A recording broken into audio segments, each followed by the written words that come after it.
Asgard Stories by Mary H. Foster and Mabel H. Cummings.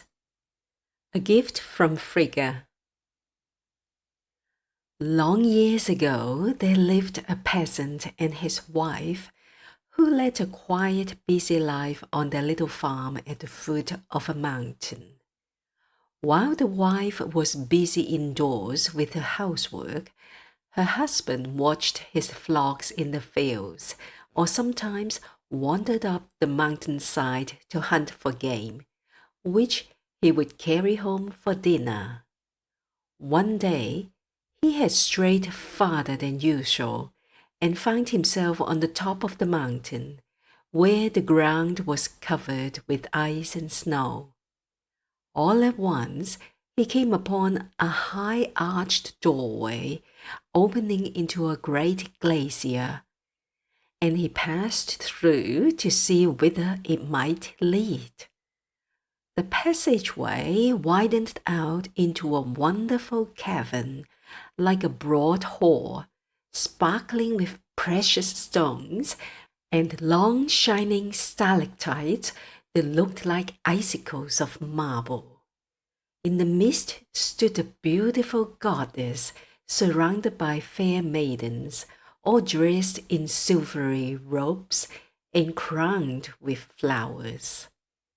The shepherd was so overcome by the wonder of this sight that he sank upon his knees.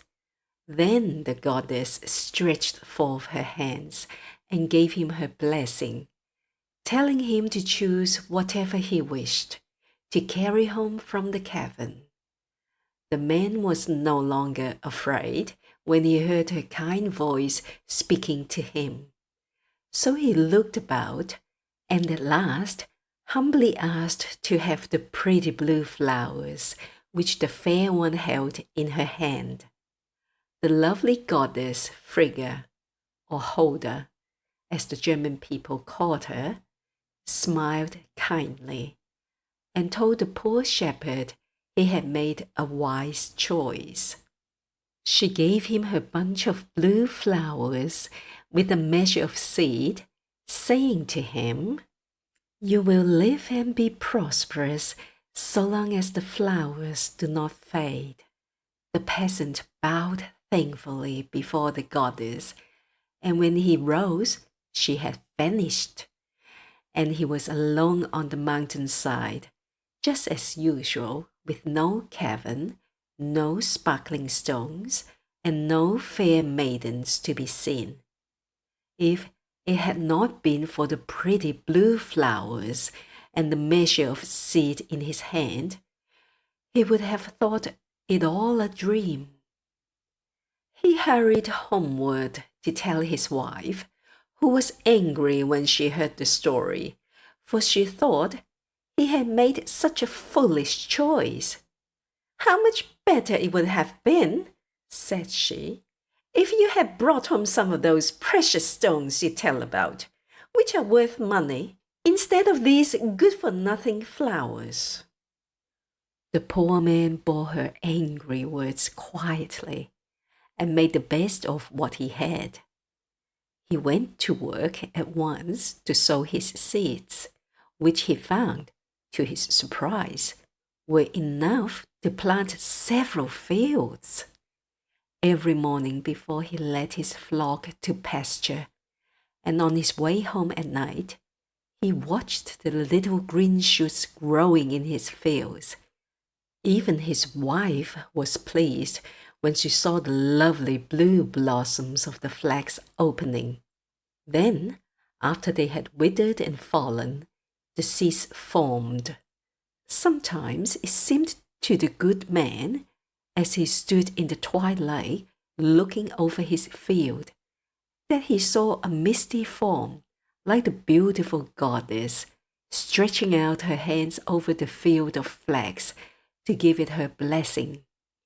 When at length the seeds had ripened, Frigga came again to show the peasant how to gather his harvest of flax, and to teach his wife to spin and weave it into fine linen, which she bleached in the sun. The people came from far and near to buy the linen, and the peasant and his wife found themselves busy and happy, with money enough and to spare. When they had lived many years and were growing old among their children and grandchildren, the peasant noticed one day that a bunch of blue flowers given to him so many years before, which had always kept bright, were beginning to fade. Then he knew he had not much longer to stay. He climbed slowly up the mountainside and found the door of the cavern open. A second time he went in, and the kind goddess Frigga took the peasant by the hand and led him away to stay with her, where she always took care of him.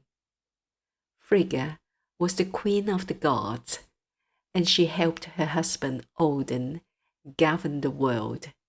It was her part to look after the children and help the mothers take care of their families. End of chapter 8.